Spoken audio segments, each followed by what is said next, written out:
Hello guys, welcome back to another video. Today I wanted to sit down and chat with you guys, as you can tell by the title, a little bit about the Cowgirl Queens contest for a couple different reasons. So I got a lot of questions on my last video. My last video was a show vlog, and I got a lot of interest or questions about what the Cowgirl Queen competition is.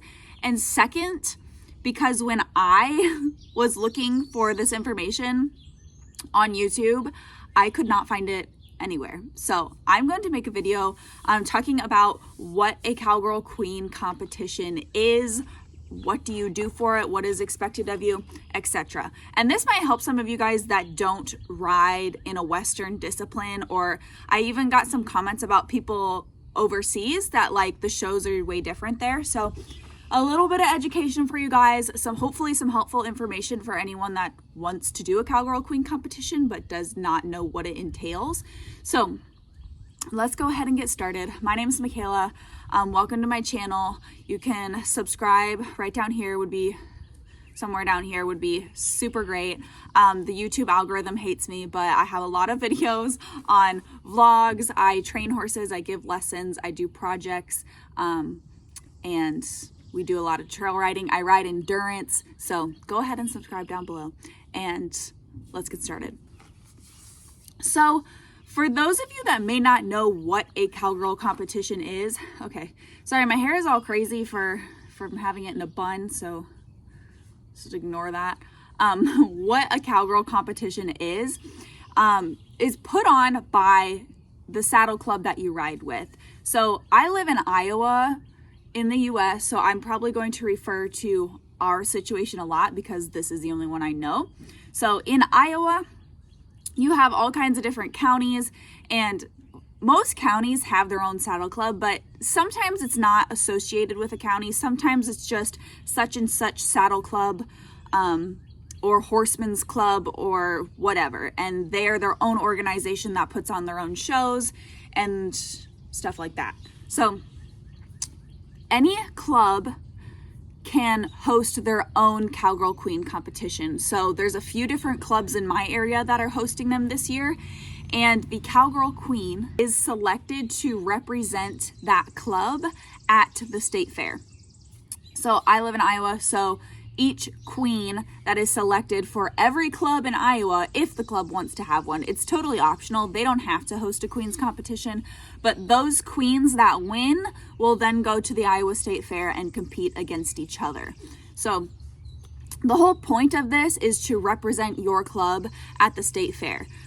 Whoever is selected as the Cowgirl Queen of their club is also usually expected to help volunteer at the club shows, kind of be a mentor to the younger ones and stuff like that. So you do represent the club in a way. So they do want you to be put together, professional, friendly, easy to get along with, etc. So that's kind of what a Cowgirl Queen is. And they really only do this for Western-based groups or Western disciplines. I've never seen anything like this for an English sport. So I'm going to attach a show bill here this is like a generalized show bill for a ranch pleasure Western show. And the clubs that want to host a queens competition will host them generally in the spring or summer at one of their shows before the Iowa State Fair. So the Iowa State Fair is in August, so it's in the fall, late summer, fall. So usually the clubs are wanting to select their queens at their first show of the year. And that way they have a queen for the other shows leading up to the state fair. And a lot of times the queen can like carry the American flag at the county fairs or the other shows, or when they travel, when they show elsewhere, they wear their sash and stuff like that. So it's gonna be this time of year. Like when I'm filming this video right now, I've already competed in a queens competition, and there's only a few others left for the year. So most of the clubs are trying to get it out of their way and get their queens selected to go forward for the year. But that's what a show bill looks like. The queens competition is generally at lunch break of those shows.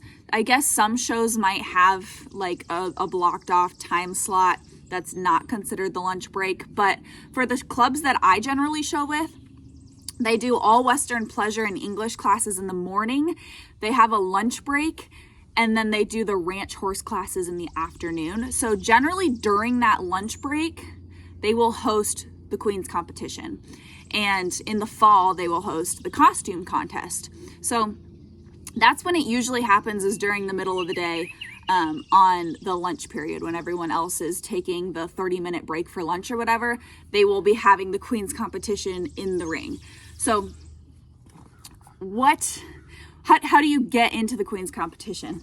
So if your club is hosting one, then they will post that, or they will announce that somewhere. Most of the saddle clubs I ride with, they all have very active Facebook groups. I guess if they don't in your area, or if your club doesn't have an active Facebook group, you could look it up on their website or wherever they are posting their bulletins or their announcements. Check there. But our clubs are pretty Facebook centered, so they will post it on Facebook that they are hosting a Queen's competition for the year. And usually with that, they'll post the application. So it's an application, but really I don't think they turn anyone down.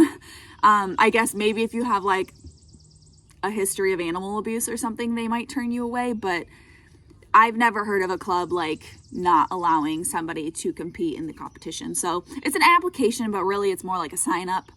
And on the application, it will have what is expected of you. So a lot of times it will say the Queen salute, what's expected of that, the age ranges, who can compete, how old you are. Here, your age is determined however old you are January 1st of that year. So I'm 24 right now, but this year I am competing in my 23rd year, because January 1st I was still 23.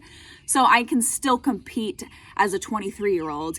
And for the senior queens, it goes up to 26. So even when I'm 27, January 1st that year, I will be 26, so I can still compete. So that's kind of how that works. It's a little confusing, but however old you are January 1st is how old you are competing. So, yeah, it'll have the different age ranges. Juniors is 10 to 15, I think. Senior is 16 to 26. So it's a big age range. So for the senior queens like me, there might be 16-year-old girls in the ring with me, and there might be girls older than me. Some clubs have a deadline, so you want to make sure you're paying attention in the spring if your club's going to have one, because my club's deadline was April 15th and the show wasn't until May 18th. So it was like over a month, and you had to have your applications in, otherwise you couldn't compete. So make sure to pay attention for that. What do you wear? What do you wear and what do you ride? So in the past, the Queen's competitions have gotten kind of a rep as being very flashy, very done up, very, makeup, hair, bling, all that type of stuff. But what I have always been told is ride your horse what you show in. So if you show Western pleasure, wear your Western pleasure get up, wear the blingy top and the shiny saddle pad and your saddle and stuff. But if you show ranch and you're riding a ranchy horse, dress in ranch. So ranch is usually not quite as flashy and blingy, but dress nice, chaps, a necktie, traditional ranch saddle tack, etc. So you don't really want to mix it up. You don't want to wear like a super flashy outfit and then ranch horse tack. You know what I mean? So dress however you show, whatever you ride in. Your club on the application should have a scoring sheet. I'll put the one in here. I think this one is the same as the Iowa State Fair. So technically your club can score however they would like to. At least here they can. They can change the scoring criteria for their club's competition if they want to, but that's kind of pointless because at the Iowa State Fair, they're still going to judge the same way. So if your club changes their scoring criteria and they select a queen that doesn't meet any of the criteria for the state fair, then it's kind of like, well, why would you do that? So most clubs, I think, just go off of the same thing that the state fair uses, but I'd have to remember, I think it's like 50% or something, 30 or 50% on your rail work and your riding, and then like 20% on, what's the other one? It's your riding, your Queen Salute, interview, and application, I think.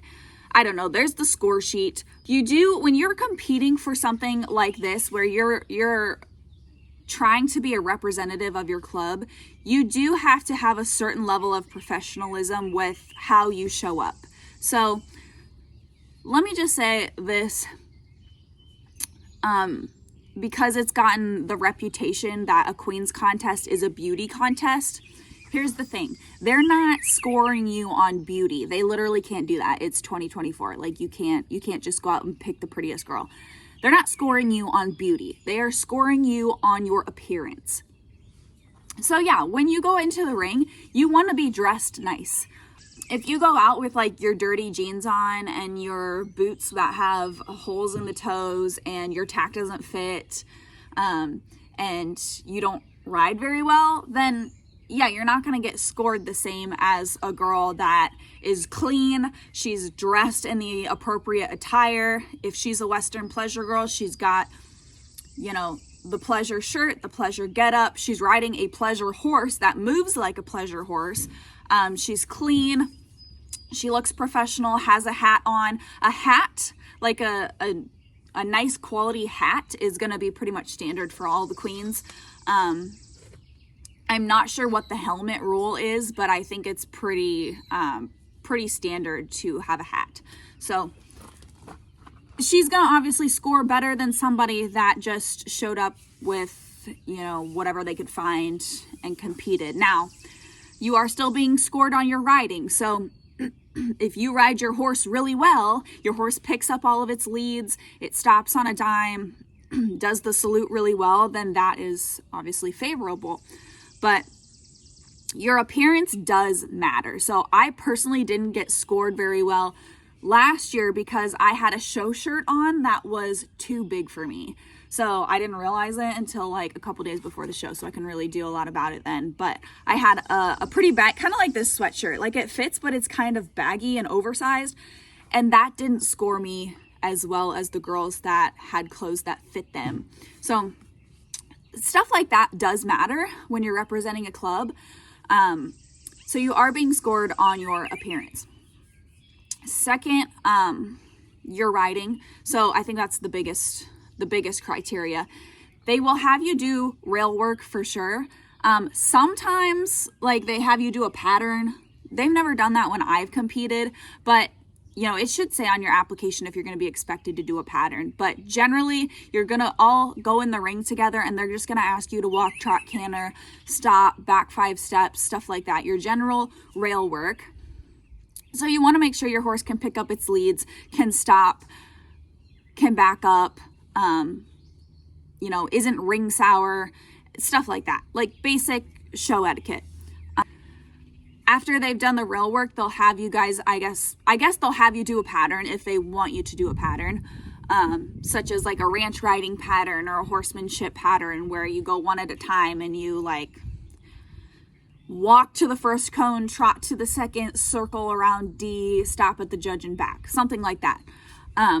But if they do not have you do that, they'll just have you line up in the ring all next to each other, and they will go around and they ask you a couple interview questions. This is what's determined as your interview. And when I say they, I mean the judges. So generally they have the judge that's judging the whole show, and then they'll always have another judge, but sometimes they'll have 3. I've always been told it's better to have 3 or have an odd number because for scoring wise, you know, it's easier to determine that way, but they'll always have more than one judge because that is the requirement. So they'll go to each girl and ask them a few different questions. Nobody knows what these questions will be. They're pretty random. And there's usually one about the horse, or about a piece of tack, or about your horse's body, etc. And then there's usually some other like personal unrelated question. So it's hard to say. Last year when I competed, the questions were, can you tell me without pointing where the pole is on your horse?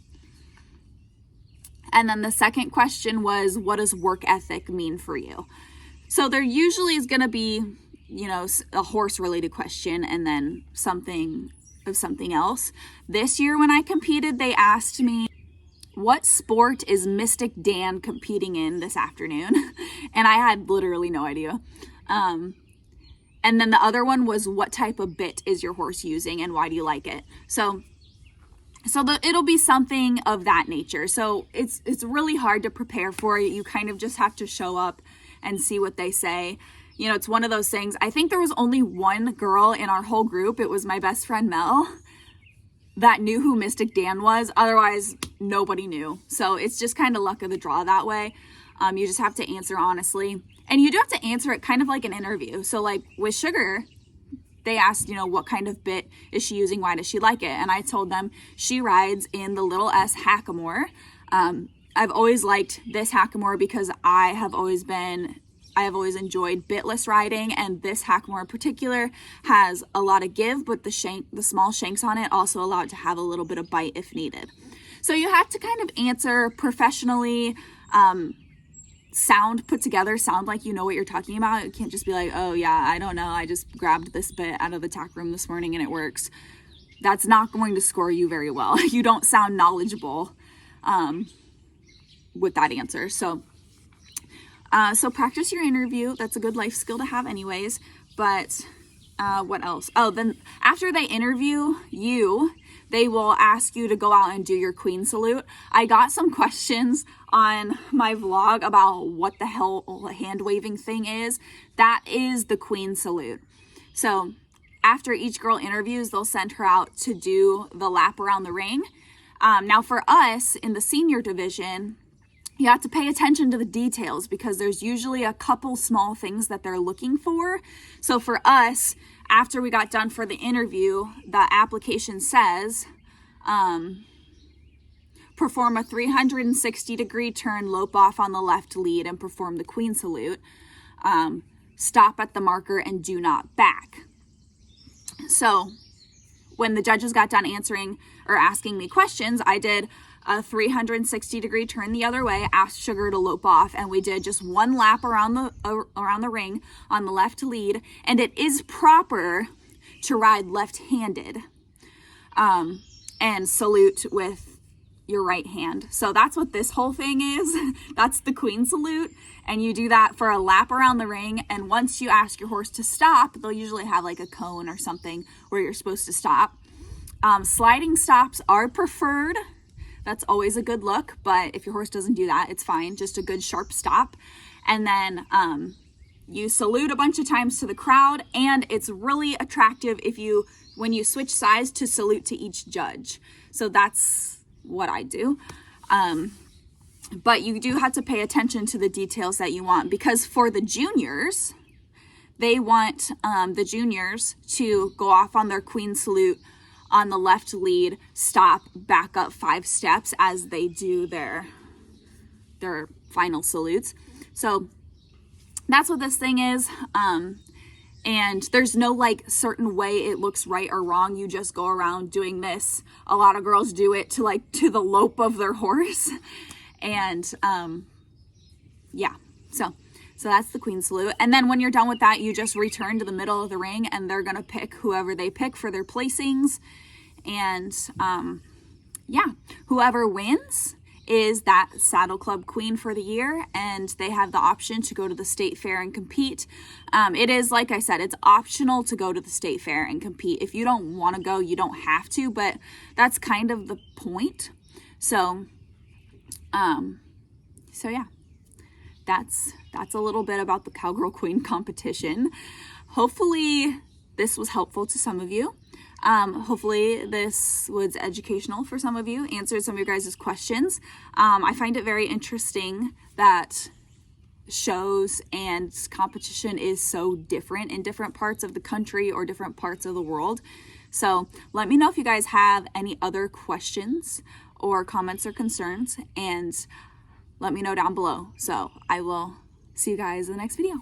Bye.